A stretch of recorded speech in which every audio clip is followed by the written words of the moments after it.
Praise the Lord! Tunay po na napakabuti ng ating Panginoon.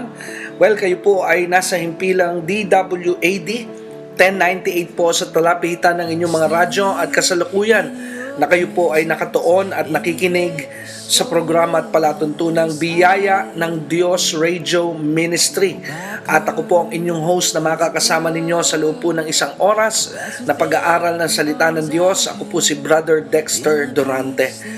Kumusta po kayo mga kababayan, mga tagapakinig, mga taga-subaybay na patuloy na umaantabay na nag-aabang sa ating pong palatuntunan. At kung sakali man na kayo po ay naglilipat-lipat lamang ng himpilan ng inyong mga radyo and accidentally napunta po kayo sa himpilang ito, well, I believe na though to you it's an accident, but I believe it is an appointment from God for you. Ano po?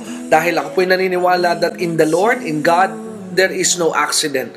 Kaya nataon po sa iyo, sa iyong paniwala, pero nakatakda na makapakinig ka ngayong oras na ito. So saan man po kayo naroroon na naabot ngayon ng ating programa, ang aking pong dalangin ay kayo po ay nasa maayos na kalagayan at nasa pinagpalang katayuan. At kung sakali man na kayo dumaraan ng mga pagsubok ng buhay, ako po'y naniniwala na ang Diyos ang tanging solusyon kung tayo po'y patuloy na magtitiwala at kakapit sa Kanya. So ngayon pong araw na ito, muli hindi ko na po pakakahabaan ng ating paniwala at alam ko po na excited na po kayong mapakinggan ng pag-aaral at pagtuturo ng salita ng Diyos. At ngayong araw pong ito, dahil ngayon po ay opisyal na Disyembre na, tunay po na napakabuti ng Panginoon. It's December today, amen. At napakabilis po ng panahon. Isang araw na lamang po, the whole nation of the Philippines, the whole Christian world will celebrate Christmas Day. Amen. At ito po yung ginugunita natin, inaalala na ang pag-ibig po ng Ama ay ipinagkaloob niya sa sangkatauhan sa pamamagitan po ni Jesus. Kaya ngayong araw na ito, dadalhin ko na po kayo sa mensahe. At dalangin ko po sa Panginoon na mapagpala kayo sa mensaheng inyong mapapakinggan. At ang mensahe po na inyong mapapakinggan ay may pamagat, Jesus, the bread of life. At ito po ay mensahe na amin pong pinagsalusaluhan sa ating pong gawain last Sunday. At nais ko po itong iparinig, ipaabot sa inyo ng mga radio listeners and internet listeners and viewers, ano po, na kayo rin po ay makinabang at mapagpala sa pangangaral ng salita ng Diyos. Kaya dadalhin ko po kayo doon sa araling yon at dalahin ko po na mapagpala kayo. At kung habang kayo po ay nakikinig, meron po kayong mga prayer requests. We are entertaining your text messages, prayer request via text messages. I-text nyo lamang po kami sa 0922-820-9866. Ulitin ko po ang numero, 0922-820-9866 for your prayer request. Ano po, maaaring kayo po yung nagtataka bakit kung minsan ay meron bang tinatawagan ninyo siguro. No, because this cellphone is designed only to receive text messages coming from you for your prayer request. Ano po, kaya kung minsan po hindi na-entertain ng ating pong staff yung inyong call, magtiwala po kayo, maniwala po kayo. We are tabulating, we are recording, we are putting on record your prayer request, and we are praying for you. Amen. Yun po ang mahalaga, na sa tuwing kayo po ay nagpapadala ng inyong prayer request, kami po ay nananalangin kasama ninyo sa inyong pong mga panalangin. So narito na po ang ating mensahe at ako po'y babalik sa dulo bago po matapos ang ating programa at palatuntunan.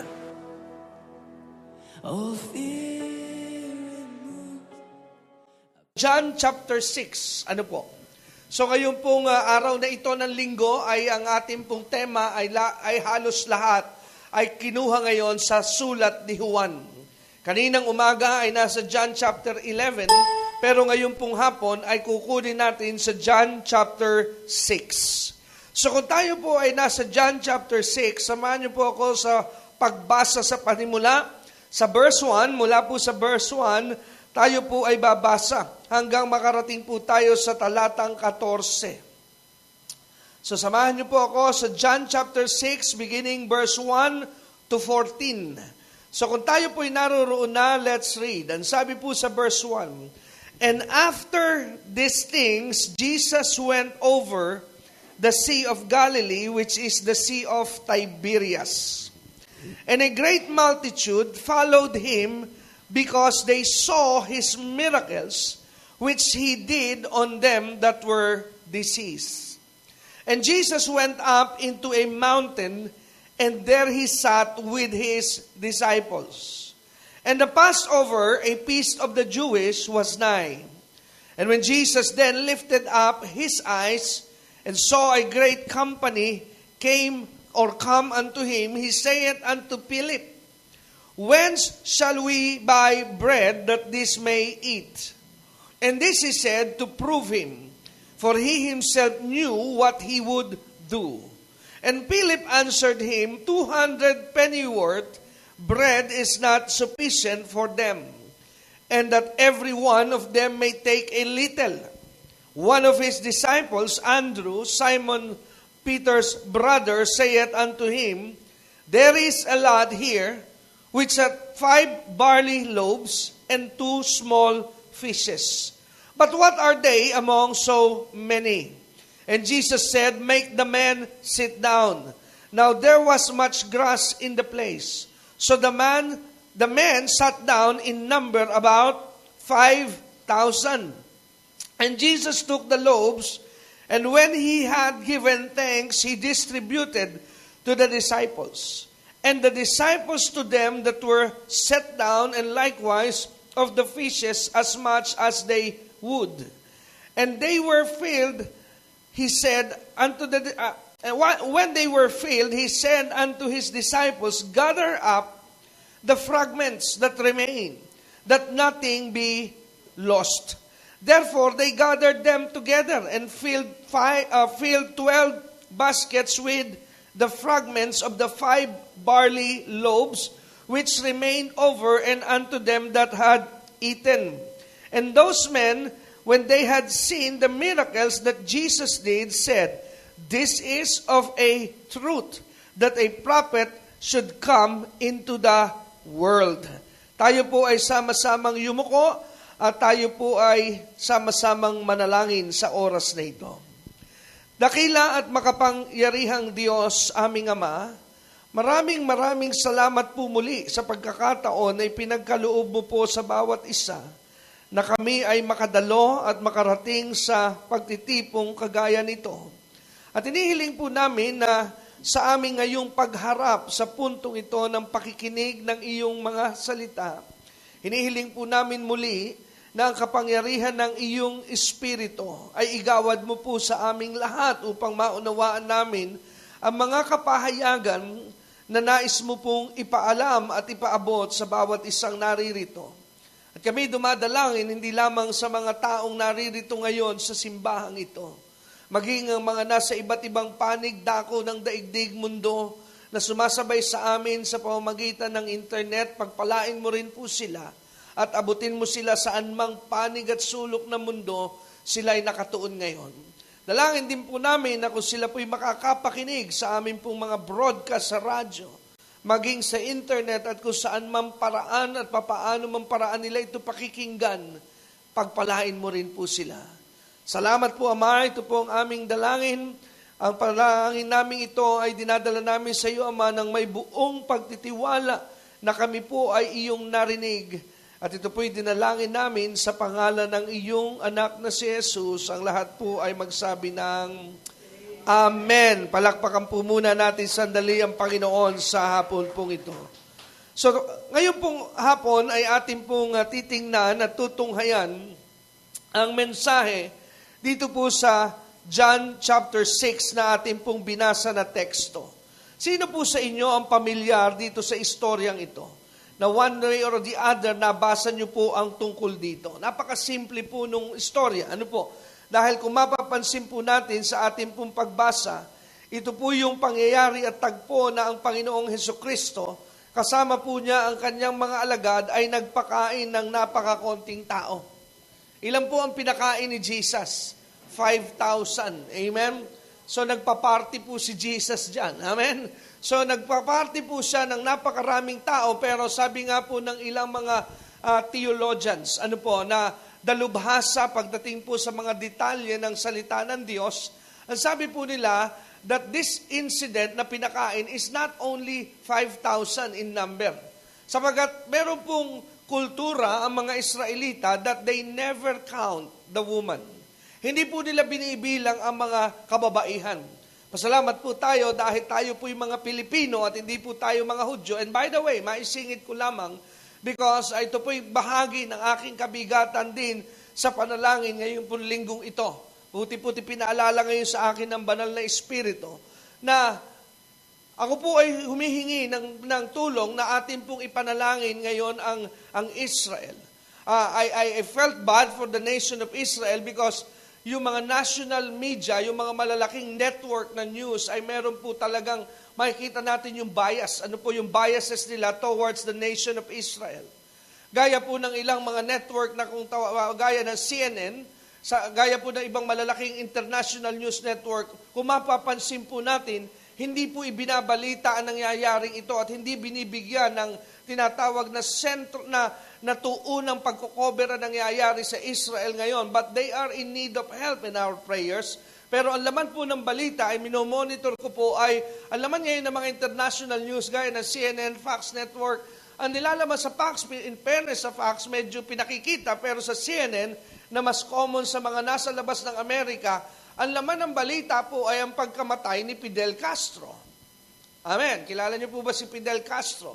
Fidel Castro is one of the pinakamahabang naging leader ng Cuba. Ano po? At ito po ay namatay na, hindi po siya pinatay, but he died because of old age, 90 na. Ano po? Pero patay na po siya, pero ito ang laman ng balita. Pero hindi po alam ng marami, lalo na ng maraming Kristiyano na sa Israel ngayon, ay meron pong malaking nangyayaring sunog. At ang paniwala po ng mga intelligence reports sa Israel, ito po ay man-made. Meron pong ginawang arson para po sunugin ang kanila pong mga syudad. Amen? Kaya tayo po ay bilang mga Kristiyano, tayo po ay inuutusan ng salita ng Diyos. Sabi nga ni Paul sa sulat niya sa Roma, na huwag nating kalilimutang ipanalangin ang Israel. Bakit? Di ba ang sabi po ng salita ng Diyos sa sulat ni Pablo sa Roma, na kung hindi dahil sa pansamantalang pagtigas ng puso ng bayang Israel sa Diyos, hindi po mababaling sa atin na mga hintil ang atensyon at pag-ibig ng Diyos. Ibig sabihin, kung meron man pong salitang utang na loob, meron po tayong utang na loob sa mga Hudyo. Because if they did not have that kind of heart na tumigas, alam niyo po ba, ikaw, ako, tayong lahat ng mga hindi Hudyo ay diretso pong impyerno. Tayo pong lahat ay naka-schedule sa tinatawag na direct flight to hell. Amen? But ito po ay na-interrupt dahil nga po sa pagtalikod ng mga Hudyo at pagtigas pansamantala ng kanilang puso, then the love of God was focused towards us. Amen? Pero ang sabi po ni Paul sa kanyang apila sa mga taga-Roma, ang akin naman pong pakiusap ay idalangin natin ang mga Israelita. Amen? Dahil darating ang araw, darating ang panahon na matatapos po ang ating pong generation as a church or Gentile church, and God will come back to this nation. Pero at the meantime na sila po ngayon ay nasa state pa rin ng pagtigas ng puso sa Diyos, let us continue to pray for them. Amen? So tayo po sandali yumuko, isingit na po natin sa pagitan ng mensahe. Let us pray for the nation of Israel today. Ama naming Diyos, inilalapit po namin sa iyo ang bansang Israel. Panginoon, alam po namin na hindi po biro, hindi po madali ang kanilang kinalalagyan. Sapagkat napakarami pong galit sa kanila, Panginoon. Ang mga galit na mga bansa ay nakapalibot sa kanila. At marami po ang mga nagnanasa na sila po'y mawala at mabura as a nation. Lord, we believe that this is not a natural act na marami pong galit sa bayan na ito. We believe that this is a demonic act being influenced by Satan and his demons, Panginoon. Kaya nilalapit po namin ngayon ang iyong bayan. Panginoon, proteksyonan mo po sila. Ingatan mo sila, gaya ng iyong pangako at ng iyong salita. Lalo na po ngayon na mayroon pong nangyayaring mga pagkasunog sa kanilang lupain. Lord, we command, Lord, that the demons, that spirit that is causing, Lord, that kind of thing sa lupain yon, in Jesus' name, ito po'y matigil at mawasak. Maraming salamat po, Ama. Ito po ang aming dalangin sa pangalan ng iyong anak na si Jesus. Ang lahat po'y magsabi ng Amen. Purihin po ang Panginoon. So balik po tayo sa John chapter 6. Sa John chapter 6, tinala po ni John ang kanya pong nasaksihan. At dito po sa John chapter 6 ay meron pong isang pangyayari na nagpakain po si Jesus ng tinatawag na 5,000 katao. Now, babalikan ko lamang yung kaninang aking sinasabi. Jewish culture, they never count the women. Binibilang lamang po lagi ay ang lalaki. Kaya sabi po ng Biblia, 5,000 men. So ibig po ba sabihin, nung oras na yon, nung panahon yon, wala pong babae man lamang kahit isa na sumunod kay Jesus? Don't tell me that Jesus is building a strong men's ministry. Amen? Huwag naman po nating isipin na ang Panginoon ay meron lamang siyang men's fellowship and the women are hindi siya interesadong sila ay turuan ng Ebanghelyo. I don't think so. Tama po ba? Pero dahil nga po sa kanilang kultura, they never count the women, they only count the men. Amen? So 5,000, pero kung sabihin na po natin, just an estimate, bawat isang tatay doon na kabilang sa 5,000 may kanya-kanyang kasamang asawa. So double na po kaagad. Tama po ba? Pwede na po yung 5,000 can be times 2, pwedeng 10,000 kung may kasamang anak, it's more. Pero kahit na po wag na nating palobuhin yung bilang at yung numero ng nakakain doon sa oras na yun, I believe the 5,000 numerical amount is enough to believe that it is a miracle. Amen? Dahil, kaya po, tama na kahit po lamang sa 5,000, sapat na po tayong maniwala na yung pong nangyari ro na isang himala, dahil, pakinggan niyo po yung dahilan, dahil ang ginamit po ay 5 piraso lamang na tinapay, at 2 pirasong isda. Amen? In the natural, how can you feed 5,000 people by just 5 bread and 2 fishes? Siguro, kung pilosopo ka, sasabihin mo, pwede, pastor. Maliliit na kurot lamang. Amen? Sabi ni Pastor Carlos sa akin, ako hindi, amoy lang. Ibig sabihin, dadaan sa iyo tinapay, amuyin mo. Ikaw, amuyin mo. Mabusog ka na sa kaaamoy. At pag medyo malayo, pakikita mo lamang, tingnan nyo lang. At mabusog na kayo sa tingin. Hello? Pero that was not the case. That was not the reality na nangyari po on the ground sa John chapter 6. Dahil sabi ng Biblia, sila pong lahat ay nabusog. Amen? Sila pong lahat ay nabusog. Everybody received enough. Enough food that they need para po sila ay makatawid sa oras na yon ng kagutuman. Amen? So yun lamang po nangyari dito can be considered as a miracle. Isa na po itong himala. Amen? Dahil sa kapirasong tinapay, ilang pirasong tinapay at ilang pirasong isda, 5,000 katao na po kaagad ang napakain. And if you go to the end of the story, hindi lamang po nabusog yung mga tao, sabi po ng ating Biblia, sumobra pa ng 12 basket. Amen? So, ang dami po nung mga excess. So, pwede pa pong magkaroon ng tinatawag na take out. Pero, ano nga po ba ang mensahe dito sa John chapter 6? Was this all about the miracle? Ito bang mensahe sa John chapter 6, ang hina-highlight dito ang himala? Kasi pwede po nating makita rito. But I believe the principle is still there. Pero what is the true message? Yun po yung ating pag-uusapan. Ano po ba yung tunay na mensahe ng dala ng John chapter 6? Kasi pwede po mag-arise dyan that God is a multiplier. It could be possible. And I believe it is true. Amen? Dahil yung po 5 tinapay, 2 isda, dumami po ang nakinabang. So, it just shows that God is a multiplier of things.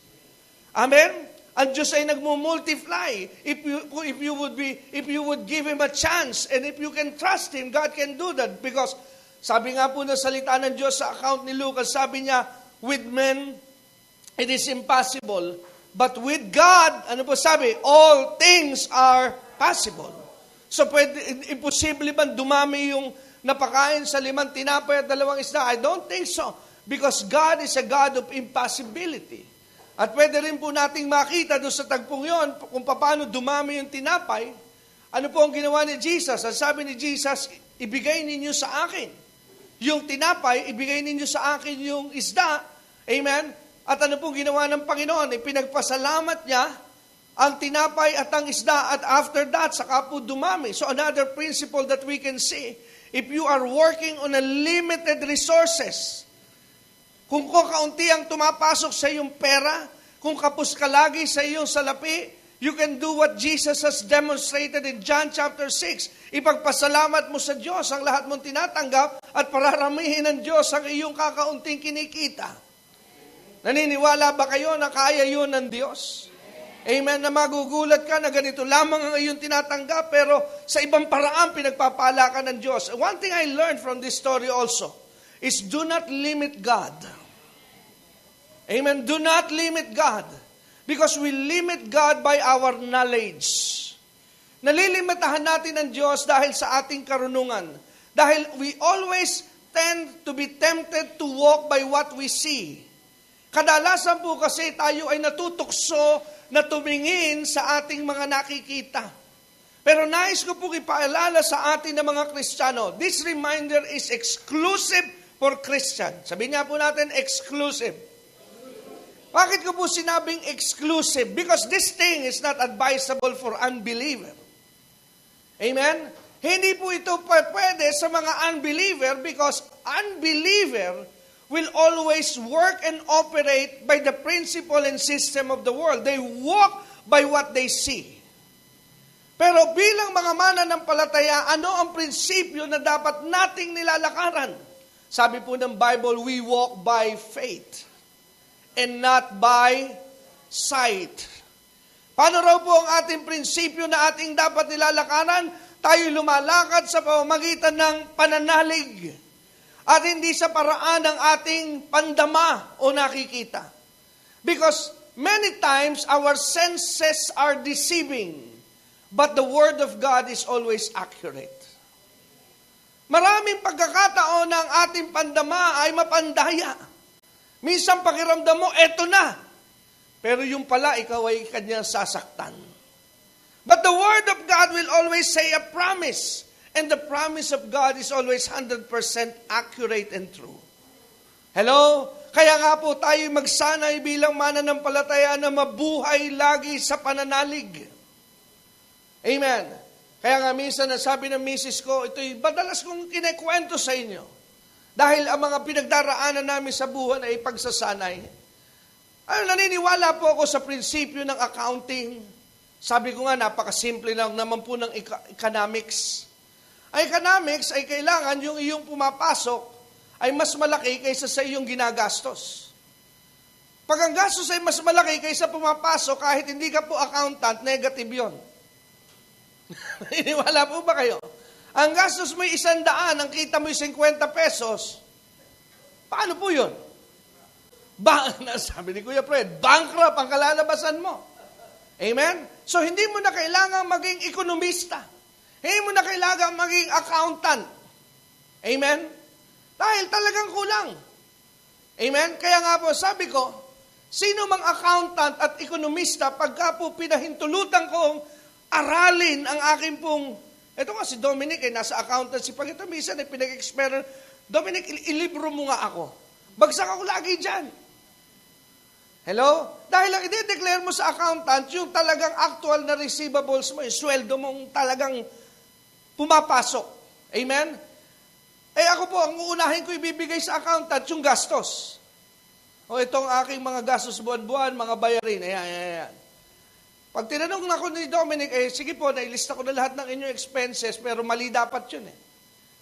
Ang sasabihin niya sa akin, magkano po ba income? Hindi ko alam hindi pare-parehas Minsan wala, minsan meron. Paano po natin matatama ito? That's where you apply your faith. Hello? That's where, I say it again, that's where you apply your faith. Amen? Doon papasok ang tinatawag na pananalig. Bakit? Because you are not limiting God on what's going in, but you're allowing God to do His thing. Hello? Hindi mo po nililimitahan ng Diyos sa mga paraan ng alam mong pwedeng pagdaanan, pero pinahintulutan mo ang Diyos na gawin niya ang kanyang mga paraan. Pag pinahintulutan mo po kasi ang Diyos, one thing I realize, God can always be trusted. Lagi pong mapapagkatiwalaan ng Diyos. Kasi ang gusto ng Diyos, natuklasan ko, gusto ng Diyos lagi, pag siya ay nagpadaloy ng pagpapala, yung tipong mapapaupo ka at masasabi mong, praise the Lord. Amen? Na yung tipong hindi mo kakalain, biglang may mangyayaring gano'n, and there is only one thing that will come out from your mouth, praise God. Hello? Kasi pagka po sweldo, akinsit katapusan, bira naman, magtapatan po tayo sa mga naka-akinsit katapusan. Pagka ba kayo sweldo, praise God ka? Hello? Di ba hindi? Pag tumanggap ka ng cheque ng akinse, tinatanggap mo yun sa boss, bihirang-bihira, kung meron man, di ko nilalahat, pero ako po'y naniniwala, bihira magsasabing, praise God. Hello? Pero yung mga pagkakataon na walang-wala ka na, tapos biglang may darating na malaking halaga na halos hindi mo naman pinagpaguran, then that's the time you will say, this is God. Amen? Kasi ba't hindi tayo makapag-praise God kung minsan sa sweldo? Because this is me. This is me who worked for it, and I'm entitled for my payment. Amen? Because I deserve it. Pero pag may mga pumasok na mga extra, somebody has been used by God, out of nowhere, He blesses me, then this is God.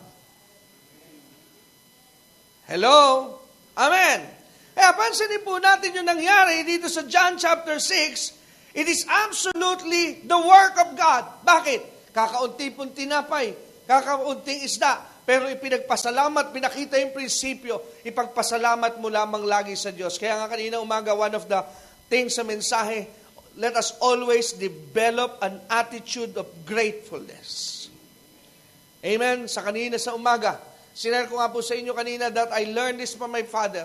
Ang tatay ko po, sabi ko nga, because gratefulness, I realize it is not automatic. Hindi po ito normal sa tao. Ang tao po hindi likas na mapagpasalamat. Kaya kailangan mo sanayin ang iyong sarili.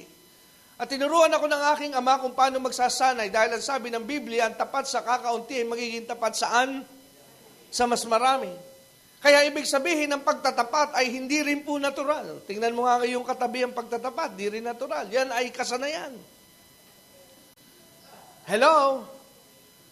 Tingnan mo ngayong katabi, sabi mo, ang katapatan hindi normal. Pero tiyak ko sa'yo, sabi mo, tiyak mo siya, tiyak ko sa'yo, ang pandaraya normal sa'yo. Tama ba ako? Mali. Hello? Amen. Kaya nga po ang katapatan, sinasana yan. Amen? Di ko makalimutan, no, ako po ay minsan, ito naman nung binata pa ako. Dahil pag sinabi ko yung kwento, baka sabi mo, sinungaling ka, nagjijib ka pa dyan, lagay na itsura mong yan. Kaya nung binata pa ako, di ba ako ganitong parang timba nung ako po'y binata pa? Ano po? So, ako po'y payat naman noon. Ang sabi nga ng hipag ko, meron kaming isang pamangkin na talaga pong mula pinanganak ay mataba, hanggang ngayon na matanda na, nagdalaga na, mataba pa rin. Eh di, siyempre, yung hipag ko, mataba na rin siya, ako'y mataba na rin misis ko. At sabi niya, kasi minsan nag-uusap-usap kami, sabi, ang hirap, no? Lumaki na tayo ng ganito.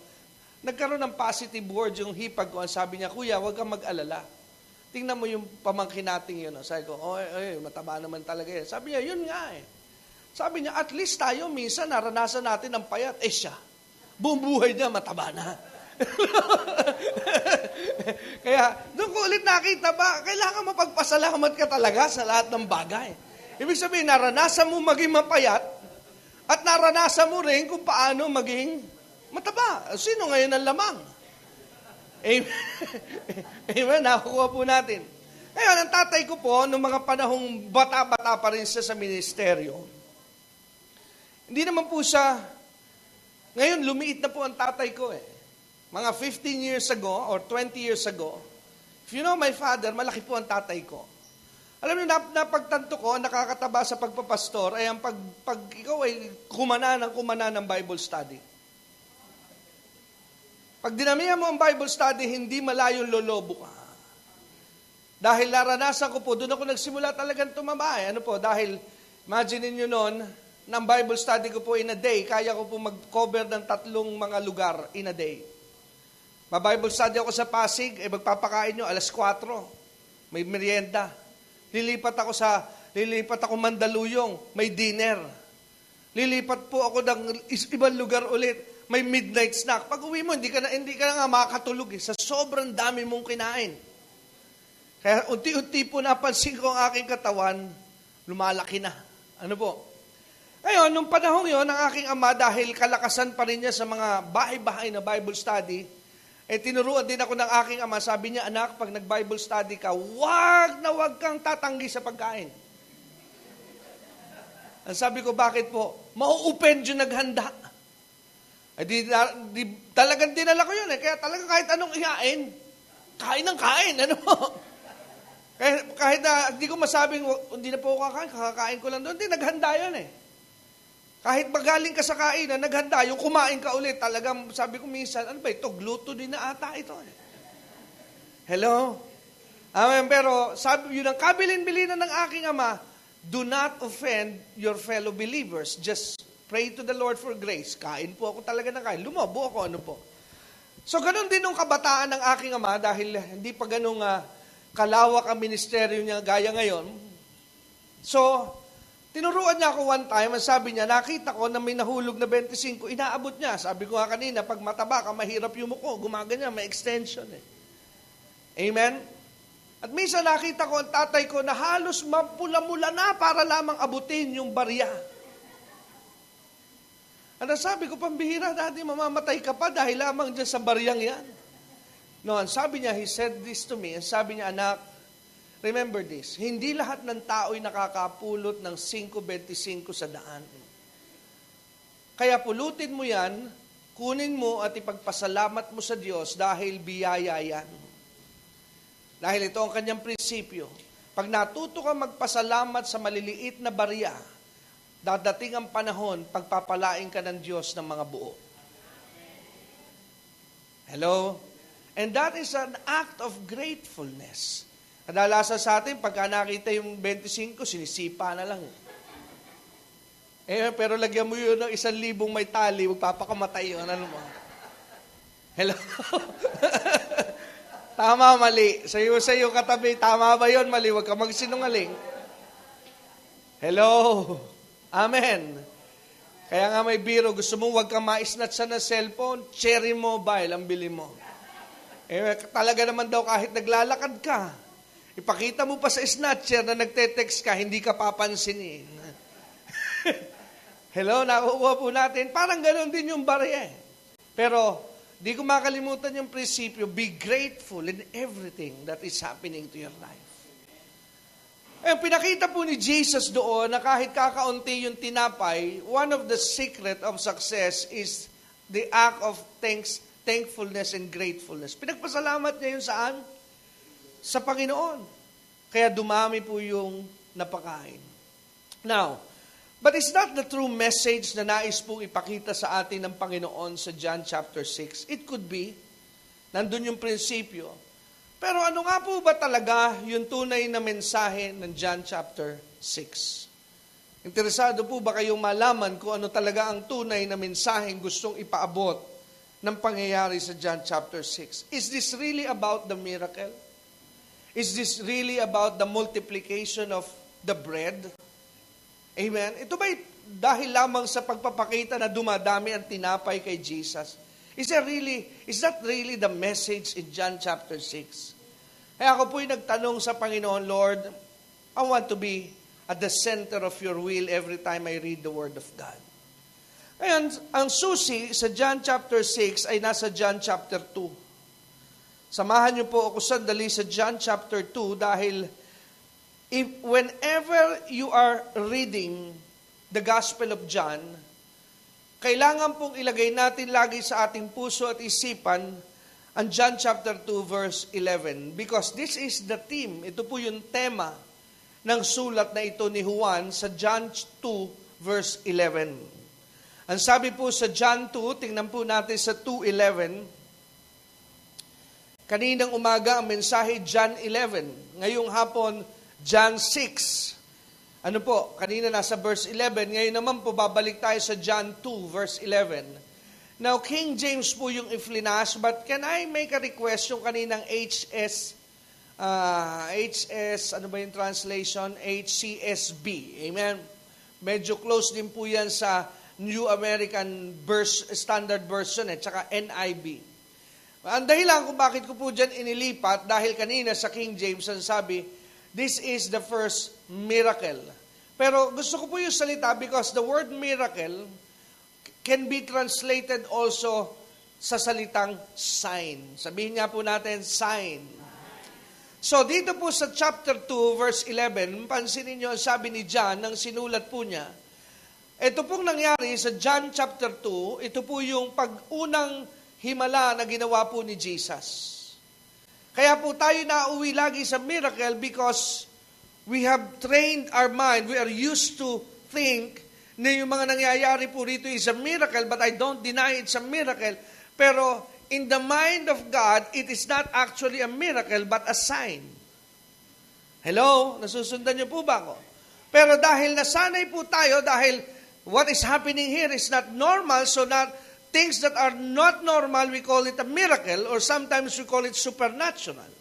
Dahil tatanungin ko po kayo, normal po ba na ang tubig ay maging alak? Hindi yun normal, ano? So, pagka po nakakita ka ng ganung aktual na yung tubig ay naging wine, what will you say? It's a miracle. At sasabihin po sa iyo nung taong gumawa, no, Father, it's Coach Saber. Hindi ninyo masyado kayo seryoso. O baka hindi nyo alam yung commercial. Ano po, nung Coach Saber na pintura? Hindi nyo nga alam. Mga, nahihiya ako sa inyo, mga hindi kayo nanonood ng TV, kayo lagi nagpe-pray. Nahihiya ako sa mga naririto. Masyadong prayerful, wala nang panahon sa television. Amen. Pakisama nyo po lagi ang simbahan sa panalangin. Amen. Kasi mukhang hindi na kayo updated. Amen.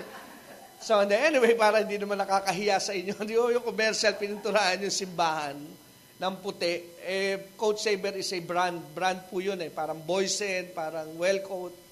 Humanga yung pare, sabi niya, wow, it's a miracle dahil nabuhay yung church. Ang sabi ng pintor, no, Father, it's Coach Saber. Yun po yun, pero hindi kayo natawa So, kaya huli na ako, tatawa pa kayo. Amen. So, balik po tayo dito sa John chapter 2. So, yung tubig, ano po? Yung tubig ay naging wine, naging alak. So, syempre, what do you call that? Ano po ang magiging tawag? That's a miracle. Amen?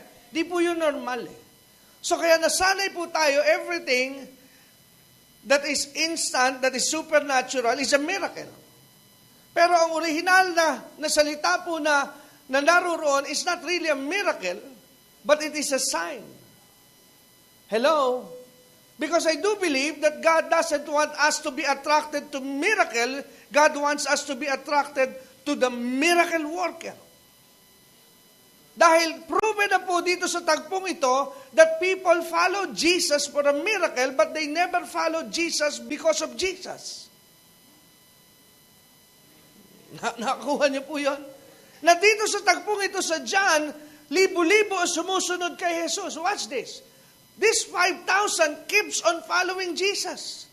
And sabi ng John chapter 6, why did they follow Jesus? Sabi ng John chapter 6, because they have seen the miracle of healing, kaya sunod sila ng sunod kanino kay Jesus. Pero nung si Jesus po ay naroon na sa krus ng Kalbaryo, at nung siya po ay naroroon na nagpapaantay sa upper room, how many were left? 150. Amen? Ilan na lamang po ang totoong natirang disciple? Ilan na lamang po yung talaga sumusunod kay Jesus hanggang uli?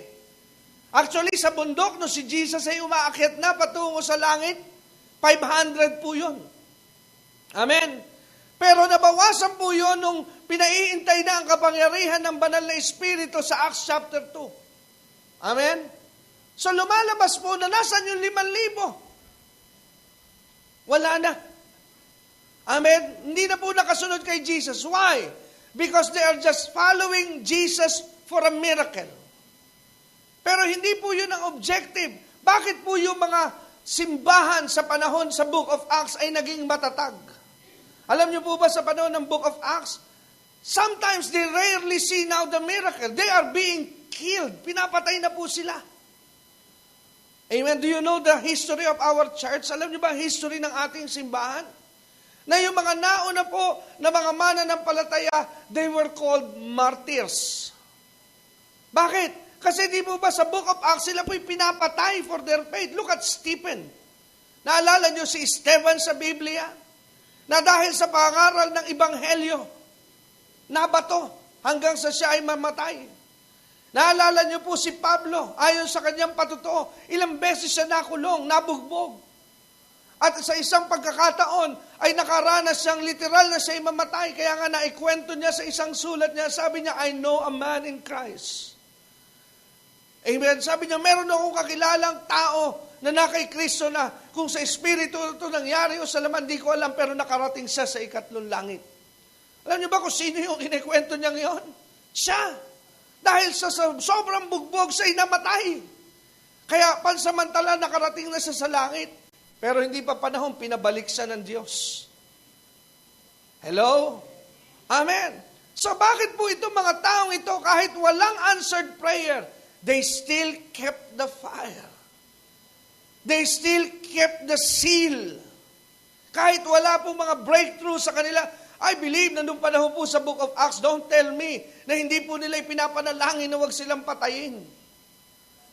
Amen? Don't tell me na hindi nila idinadalangin sa Diyos na huwag dumating yung mga huhuli sa amin na bumubugbog sa amin. Pero pagkatapos silang manalangin, eto na, gugulpihin sila. Yun yung mga panahon na pwede mong isipin, tama kaya itong pananampalatayang aking nasamahan at nadaluhan? Because it looks like God is not listening. Hello? Pero at the end of the day, kahit po sila ay patayin, sabi nga, did you know na si Apostle John, alam niyo po ba kung paano pinatay si Apostle John after sa island of Patmos? Yung John na ating pinag-uusapan niya yun, yung sumulat ng John. Alam niyo ba, ang ginawa kay John, siya ang huling-huling alagad, kaya nga po sa history, siya yung tinatawag na end of the apostolic days, kasi siya ang huling-huling apostol na namatay. Alam niyo ba ang ginawa kay John? Okay, if you don't know what happened to him, gumawa po yung panahon ng imperyo ng Roma, nakakulong na siya sa island of Patmos, doon niya na-receive yung Book of Revelation. Gumawa ng malaking-malaking palayok. Pinakulo ang mantika doon. Amen? Pinakulo. Kahapon, first time ko po maka-experience na pinagbantay ako na misis ko. Subukan natin ito. Sabi niya, gawin natin kakaiba ang pagluluto ng manok. Sabi niya, subukan natin deep fry. Maganda nga pala ang deep fry. Hanggang loob pala, pantay pala talaga ang luto. Kaya lang, lakas sa mantika. Ano po, dahil talaga isang timba ata yung kailangan mo, ilang bote yung ilalagay mo doon, ano po. Pero, paglabas ng manok, talagang maganda luto kumpara doon sa kawali na pabalik-balik, ano po. Well, anyway, si John, pinakulo yung malaking palayok, nilagyan ng punong-punong mantika. Ang problema, hindi fried chicken na inilagay. Siya. Hello? Ginawa po siyang deep fry. Amen? But John, up to the end, never questioned God. Hello? Same thing with Peter. Si Pedro, dahil sa kanyang sobrang paghanga kay Jesus, sabi sa kanya ng Roman Empire, okay, dahil masyado kang panatiko kay Kristo, papatayin ka namin gaya ng idol mo. So, ibig sabihin, papako din siya sa krus. Pero sabi ni Peter, no, I don't deserve to die like like the same way like Jesus. Because He is my master. So, sabi sa kanya, you don't deserve. Pinako siya, baliktad. Nakapako siya, pero kung si Jesus ay yung ulo nasa taas, si Pedro yung ulo nasa baba. At ang paa nasa taas. So, He died the same way like what Jesus experienced. At ang tanong ko po sa inyo, don't you think na hindi po sila nanalangin na huwag po silang mamatay? I believe they prayed. But God did not answer them. Pero bakit po sila nagpatuloy pa rin? Nabawasan ba ang kanilang alab? Nabawasan ba ang kanilang zeal sa paglilingkod kay Kristo? And one thing I found out, because they did not follow Jesus for the miracle, they followed Jesus for who He is. Mahina ang palakpak nyo kasi gusto nyo blessing. Amen? Sumunod sila kay Jesus, hindi dahil sa magagawa ni Jesus sa kanilang material. Pero pinaglingkuran nila ng totohanan si Jesus. May blessing o wala, will still follow you. Kaya nawala yung 5,000 Sumusunod lamang sila kay Jesus dahil may nakikitang kakaiba. Pero ang tunay na natira ay yung totoong sumunod lamang kay Jesus, hindi dahil sa himala. Amen? Dito po sa John chapter 11, John chapter 6, balik tayo, sorry, hindi pa pala ako tapos. John chapter 2, makita po natin ang sabi dyan, sa verse 11, ang sabi, this is the beginning of signs. So, ang John po ay tungkol sa pagpapakita ng palatandaan. So, meaning, it's not about miracle. It's about sign. Amen? Ito po ay tungkol saan? Sa palatandaan. At yung palatandaan na yon ay upang malathal at malantad ang kalwalatian ng Ama at kalwalatian ng Anak. Amen? So, the sign is pointing the people to God and His glory and to the glory of His Son, Jesus Christ. That in turn, they will believe on Him, put their trust and put their faith on Jesus. Hello. Kaya pag pumunta po kayo sa John chapter 6, let's now go to John chapter 6. So if the Gospel of John is about sign, so it is not about the miracle. Hello. So the miracle is not the center of the message. Hindi ang himala ang sentro ng mensahe ni John, kundi everything that transpired, though ito po'y nasa anyo ng himala, but it is a sign. Amen? Ito po'y isang palatandaan. Now, atin pong pagmasdan at pag-aralan na, ilang mga mahalagang bagay na makatutulong sa atin to unlock the revelation in John 6. Number 1, in verse 4, look at the timing. In verse 4 ng John chapter 6, the timing is crucial and very important. Sapagkat nung nangyari po ang bagay na ito po'y nataon, hindi po nagkataon. Ibig sabihin, ito talaga'y itinaon. So meaning to say, it's not a coincidence. Amen? It is the will of God that this thing would happen on the day na malapit po yung Passover celebration ng mga Hudyo. John 6:4. Ano po sabi ng John 6 verse 4? And the Passover feast. So kailan po nangyari itong pagpapakain ng 5,000? Nung palapit na ang piyesta ng Paskwa. Ayun, akin lang pong i-accommodate dahil alam ko po na hindi lahat ay nauunawaan yung feast of the Passover.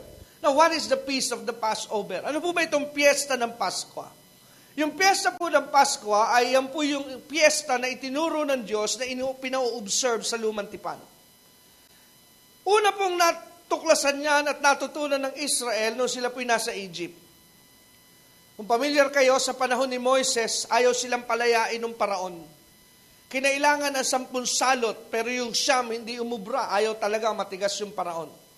Pero nung sumapit yung 10 salot, na sabi ng Panginoon, this time, I believe, I am convinced, Pharaoh will change his mind. Bakit? Dahil sabi ng Diyos, mamamatay ang lahat ng panganay sa ibabaw ng lupain. But God said, and sabi, there will be an exemption. Ngunit sila napapatay ng tupa at kukunin yung dugo ng tupa, ipapahid sa tarangkahan ng kanilang mga tahanan at pintuan.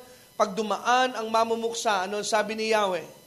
Yung may dugo na pamilya sa tarangkahan ng kanilang pintuan, ano sabi? Lalakpasan ng alin? Ng mamumuksa.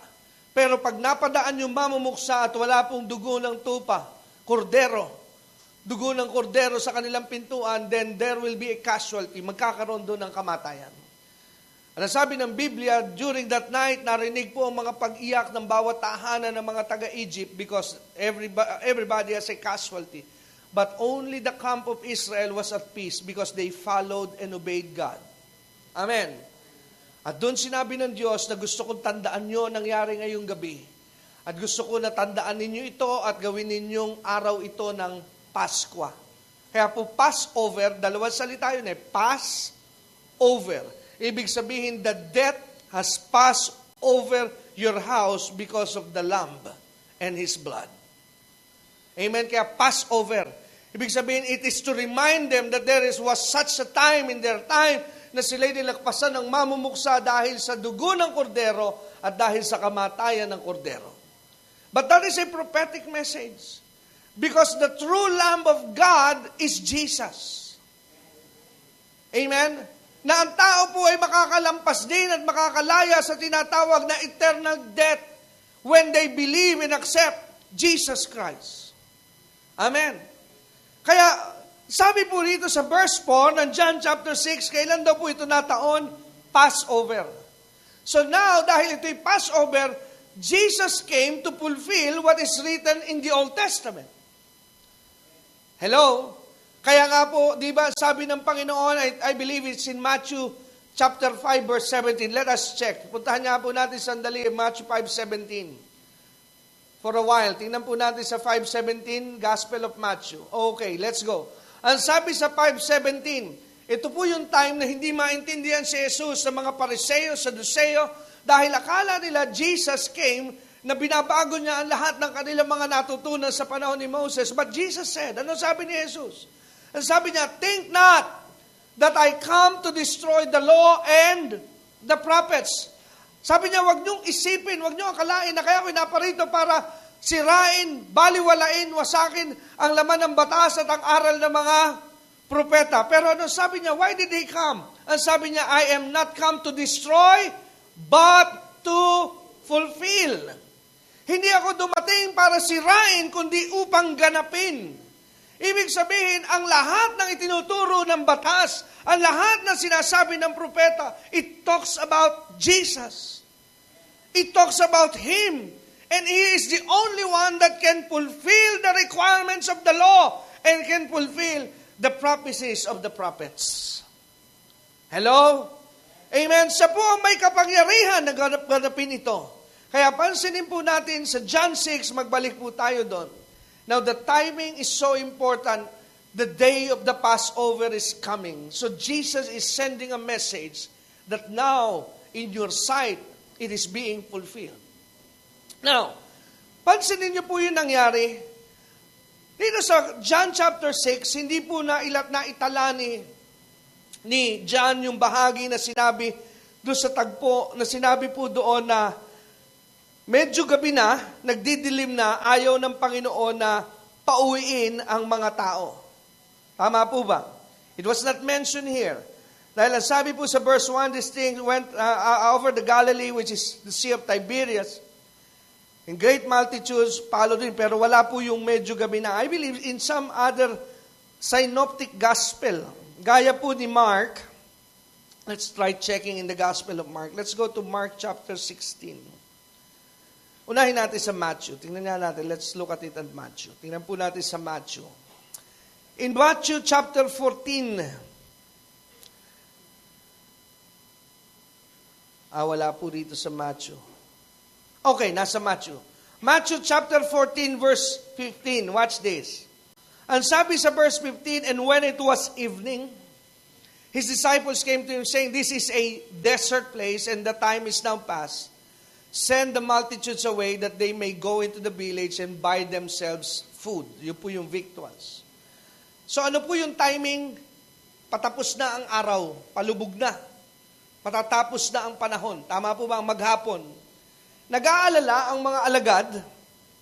Nagkakaroon po sila ng worry dahil, alam mo, parang ganito ang senaryo.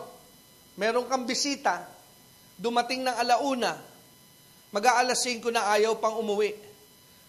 Anong papasok sa iyong isipan? Mukhang dito pa maghahapunan. Hello? Kaya dahil hindi ka prepare, medyo nagpaparamdam ka na, alam mo, meron akong appointment pero totoo lang ako papakain sa iyo, lumayas ka na. Pero para hindi masyadong halata. Ang sabi kunyari ng mga alagad, Panginoon, baka wala na silang mabilahan. Pero ang totoo, nag-aalala na yung mga alagad, Diyos ko, baka tayo ang pagpakainin dito, kaya taboy na natin. Sabi mo sa iyong katabi, ganun ka ba? Sabi ng tsuhin ko sa Amerika, sabi niya, dito sa Amerika, pagka tinanggap ka ng mga Pilipino sa kanilang bahay at pinatira ka, at sa mga unang mga araw ay steak pa ang handa, pinagluluto ka pa ng mga pagkain na masasarap, ibig sabihin, welcome ka pa. Okay? Pero pag ipinagbubukas ka na ng dilata, lumayas ka na. Ibig sabihin, perwiso ka na, baka gusto mo nang umalis. Ano mo? Anyway, so parang ganun din yung mga alagad. Ang sabi nila, kailangan ng paalisin ito, pero ano sabi ni Jesus? At sabi ng Panginoon, hindi, pakainin nyo sila patay. Kaya nagsimula na silang magsabi ng mga natural na dahilan, sabi nila kulang po ang dala nating budget. Pangalawa, sabi nila kung meron man tayong dalang budget, wala tayong mabibilhan. So maraming circumstantial evidence na talagang imposibleng masustinahan ang pagpapakain sa 5,000. Kahit po sa panahon naman ngayon, mga kapatid, in fairness sa mga disciple, di po biro magpakain ng 5,000. Hello? Yun nga lang magpa-birthday ka sa 200 talagang pahirapan Amen? Tapos ito pa 5,000, more than pa nga yan. Paano feeding ang gagawin mo po doon? Correct. Ilagay mo pa yung circumstances na biglaan ito, walang preparasyon. Mahihirapan sila, mai-stress sila. At ang sabi ng Biblia, nung panahon yun, maggagabi na. Wala na rin silang source na pagkukunan. Pero ano sabi ni Jesus, pakainin nyo sila. Ngayon, ating ngayon tinitingnan, ano ba yung tunay na mensahe? Passover, maggagabi na. Pero ano po ang ginawa ngayon ng Panginoon? Sabi niya, pakainin nyo sila. Nagdahilan ng mga alagad. Sabi nila, imposible. Pero yung bagay na yon, alam na ni Jesus sa sagot ayon sa Biblia. Alam na niya ang solusyon. Sinusubok lamang itong mga alagad. Tama po ba? Kaya sabi niya, paupuin nyo na sila. Ano bang meron? At sabi ni Andrew, sabi niya, ang meron lamang dito ay 5 pirasong tinapay, 2 pirasong isda. Again, that's a sign. How many signs now do we have? Passover, that's number 1. Evening, that's number 2. Number 3, 5 loaves. Number 5 always signifies grace. Plus add the 2 fishes. How many materials now they have? 7. 7 is the number of God. It's the number of perfection. So now everything is in place. Hello? Now we have the lead. Meron na po tayong lead. Remember, sabi ko po sa inyo, what we are trying to see here is not just the message of the miracle, but what is really the message here. Amen? So ngayon, ang ginawa po ng Panginoon, sabi niya, give me the bread. Binigay po yung tinapay, binigay isda, pinagpasalamat. So pansinin niyo po, pagkatapos po pinaupo yung mga tao, sabi niya, hindi na sila pauwiin, maggagabi na. You know what? When Jesus said, paupuin niyo, maggagabi na, He's not saying, yes, literally, magtatapos na po ang maghapon. That's true. We will not argue with that. But there's another story there. Ibig sabihin po nung maggagabi na, ibig sabihin the time of the human age is fast approaching and they need help because they are in the wilderness. Man is still in the wilderness because of sin. Amen? And now, darkness is approaching. Patapos na ang panahon, hindi pwedeng magtuloy-tuloy sila. Let them sit down. Sabi ni Jesus. At nung sila po uminaupo, kinuha ni Jesus yung tinapay. Then Jesus now started to distribute the bread.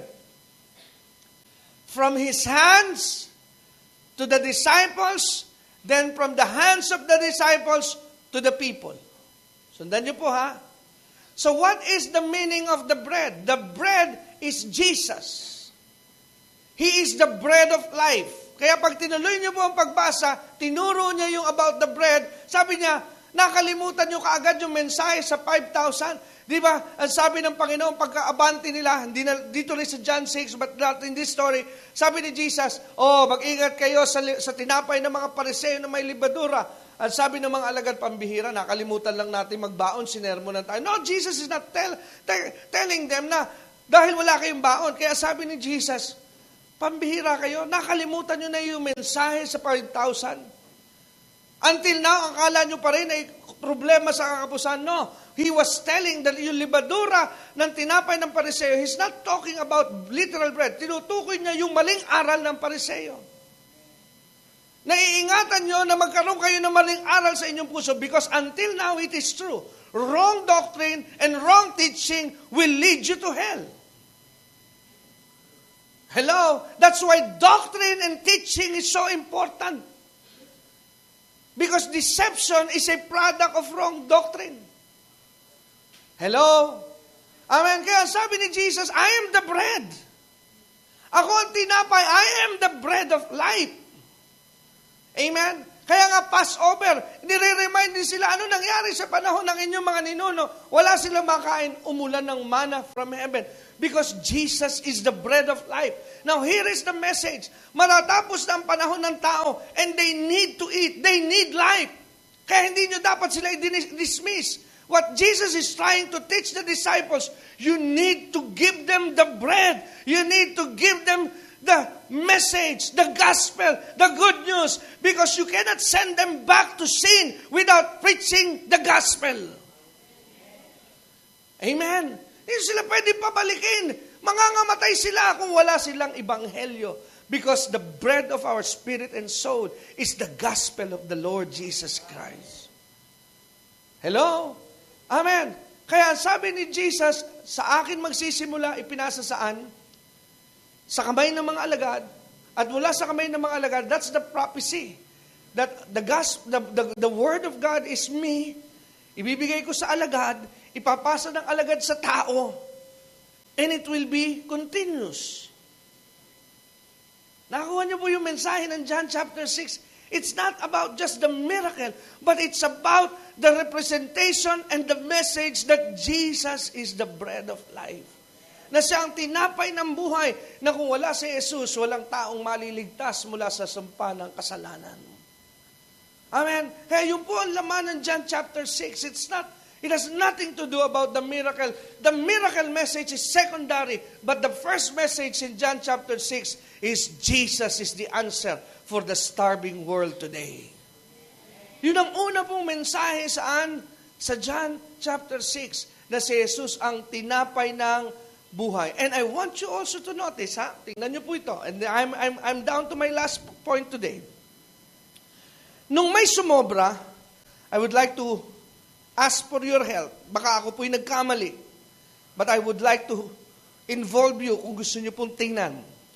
Now go to John chapter 6 verse 12, and this is our final for today.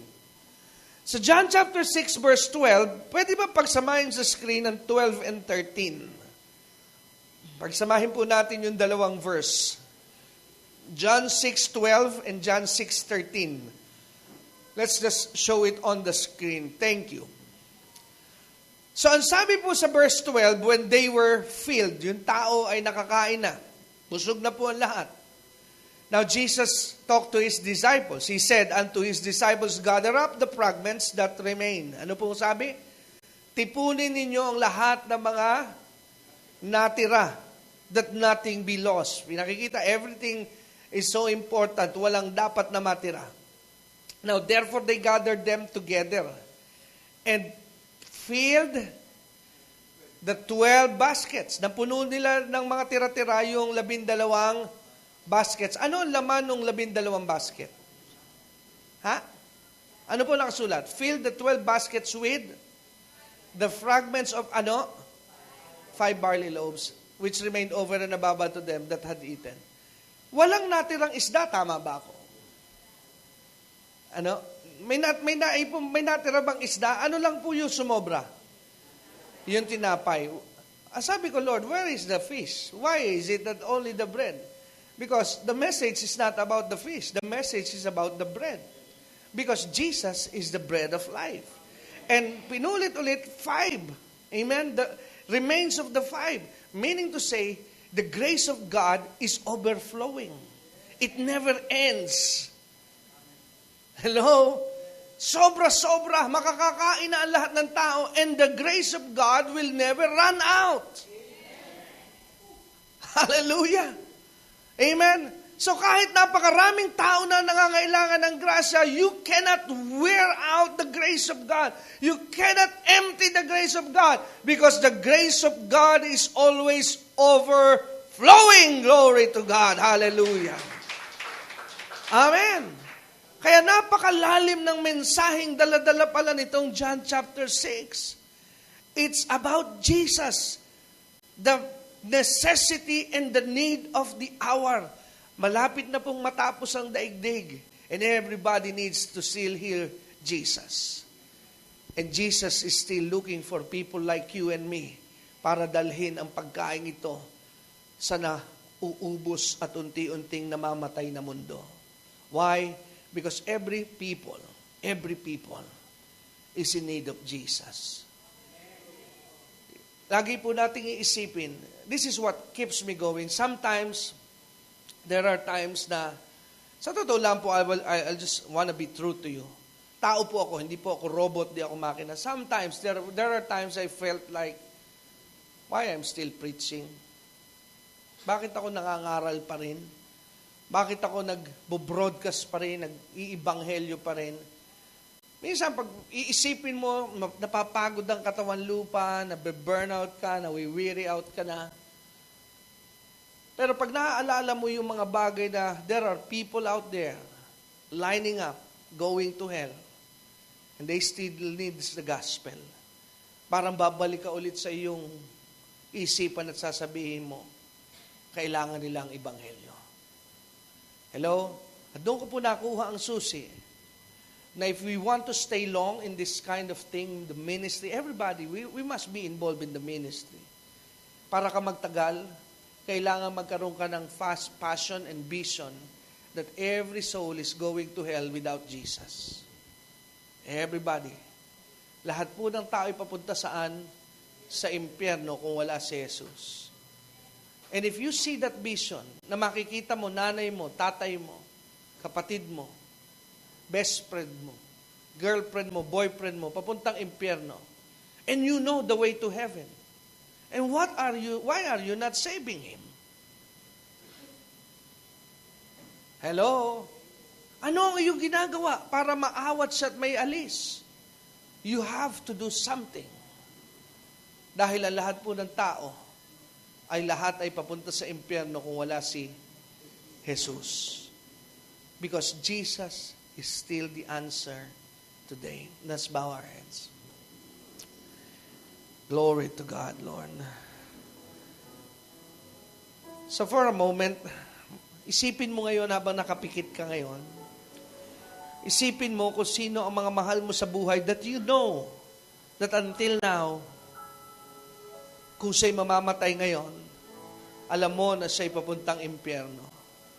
Sige po, think about your loved ones, people that are close to your heart, na kung sakaling, wag naman, pero biglang ma-heart attack ngayon, o biglang ma-aksidente, he is not yet saved.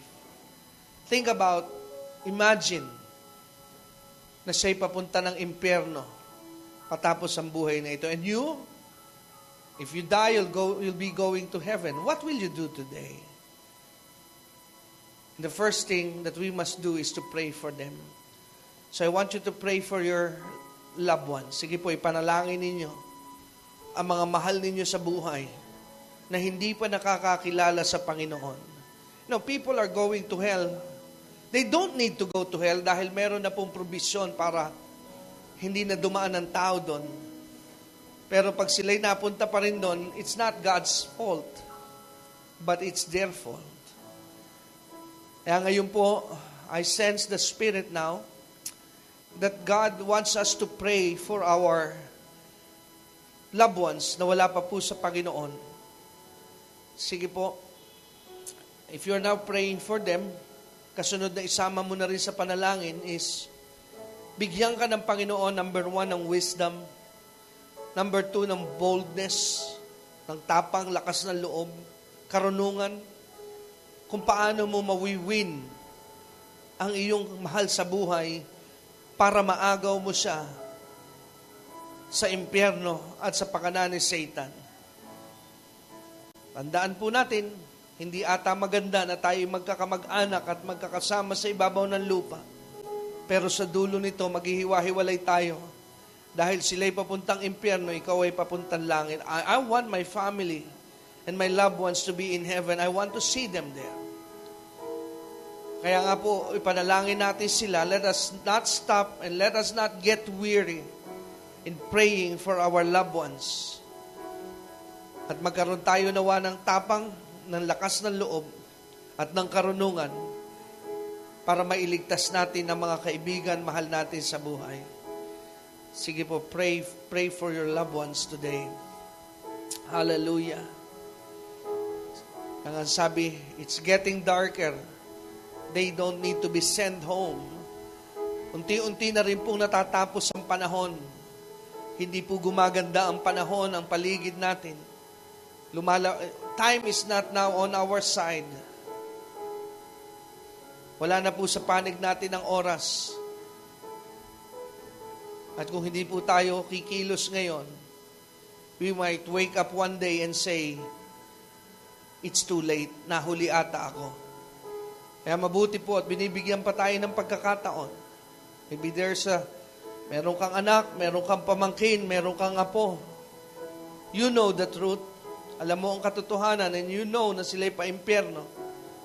Pray for them, and ask God for mercy and favor. At gamitin ka ng Diyos sa pag-aakay sa Kanya patungo sa liwanag. Hallelujah, Jesus. Jesus. Bless you, Jesus. Hallelujah. Jesus.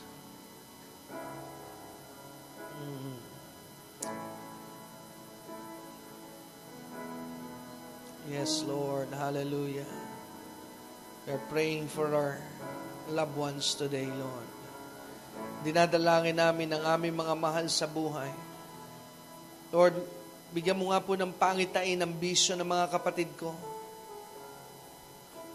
Sa kanilang mga mahal sa buhay na patungo sa impyerno, na sila po'y maging gamit para maawat ang kanilang pagtungo doon, Panginoon. Yes, O God, Lord. Jesus, Holy Spirit, open up our eyes and our hearts that we may see kung ano po ang kalagayan, Panginoon. Bless your name, Jesus. Thank you, Lord. Tayo pong lahat ay tumayo. Hallelujah. Jesus. Jesus.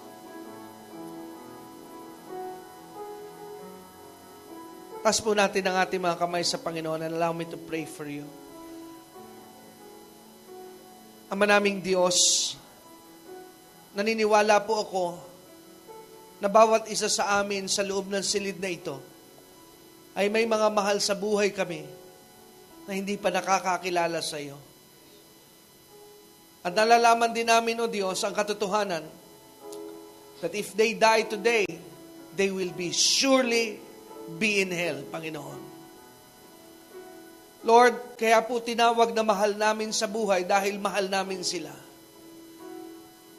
At sa aming pagtataas ngayon ng kamay, Lord, this is a gesture of surrender. Na isinusuko namin sa iyo ang aming mga mahal sa buhay. Because on our own strength, power, and will, wala po kaming magagawa. But as we surrender our loved ones to you, Lord, we believe na meron pong mangyayari at magaganap pag inilagay po namin sa iyong kamay ang mga mahal naming sa buhay na ito.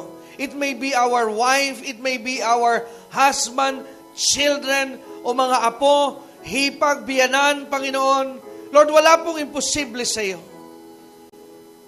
Kaya nais din po namin kung loloobin mo habang nakataas ang aming kamay. Pwede po ba? Kung kami ang kalooban mo para sa kanila, gamitin mo kami.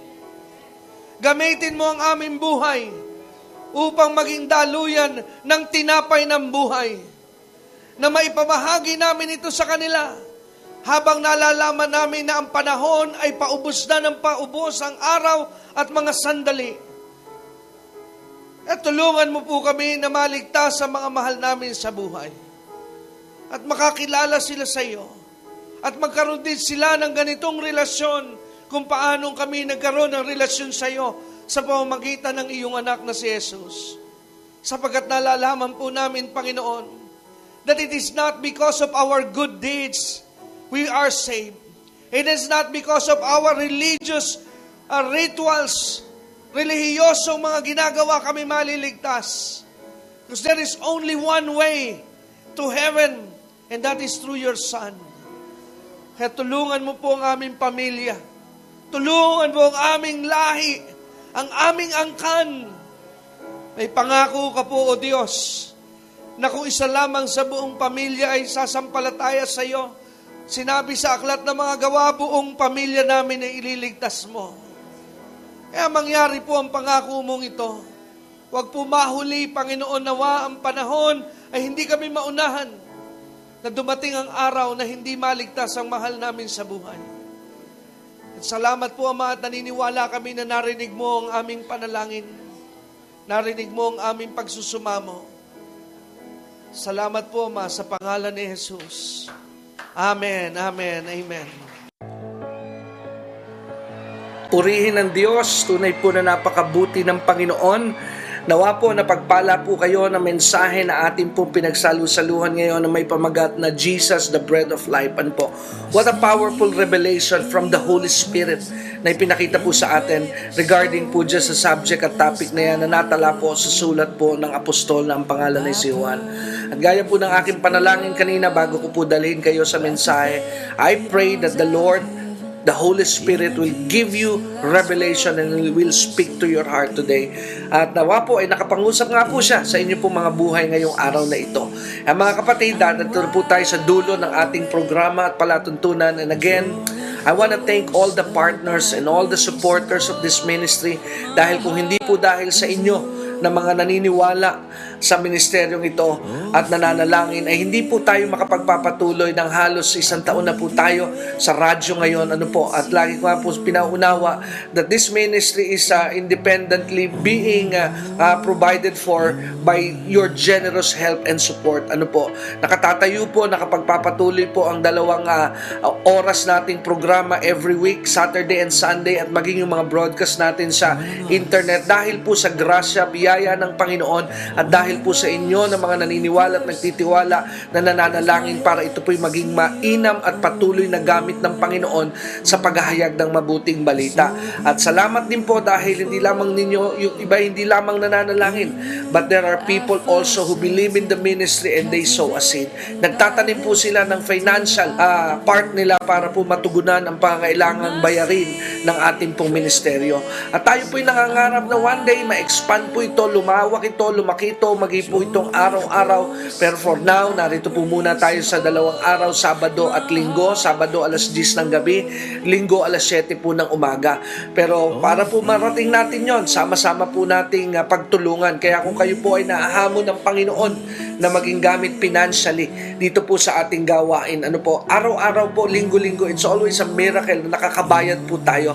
Pero kung kayo po ay hinahamon ng Panginoon na maging pong katuwang para po gumaan ang pasanin. Alam niyo po, ang pasanin ay mabigat pagka po iilan na nagpapasan. Pero pag marami po ang tumutuwang, ano po ay nagiging magaan po ang pasanin. Kaya kung kayo po ay nahahamon ng Panginoon, narito po ang paraan para po kayo maging blessing sa ministry ito. Ipadala niyo po ang inyong financial support sa ating pong BPI account, ano po, sa ating bangko, sa Bank of the Philippine Islands. Ang account number po is 0989-347-837. Ulitin ko po, BPI, account number is 0989-347-837. Ano po?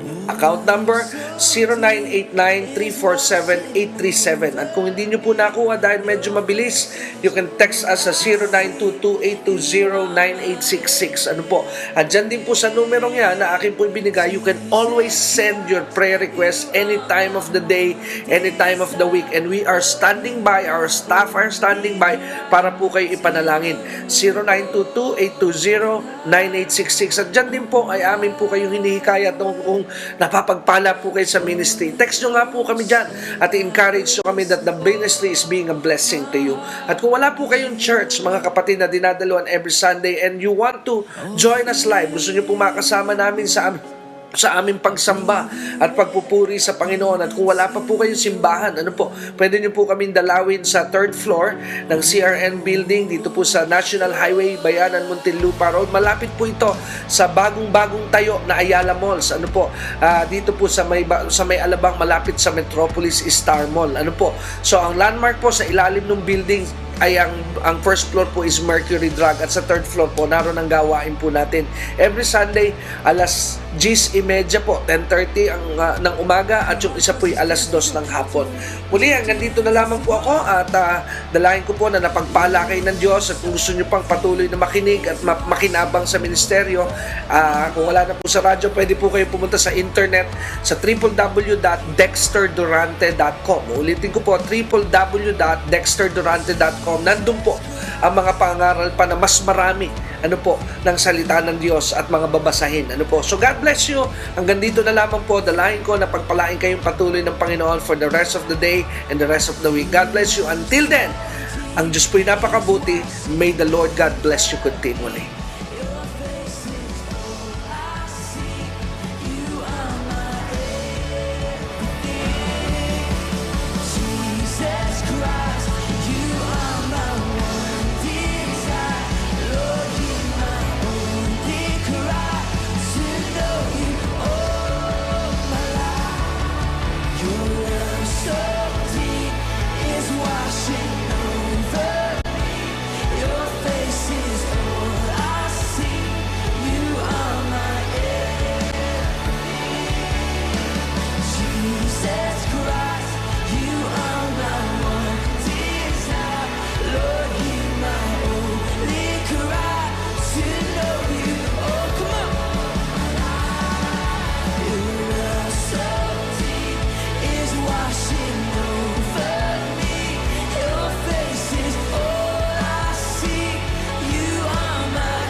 Jesus Christ.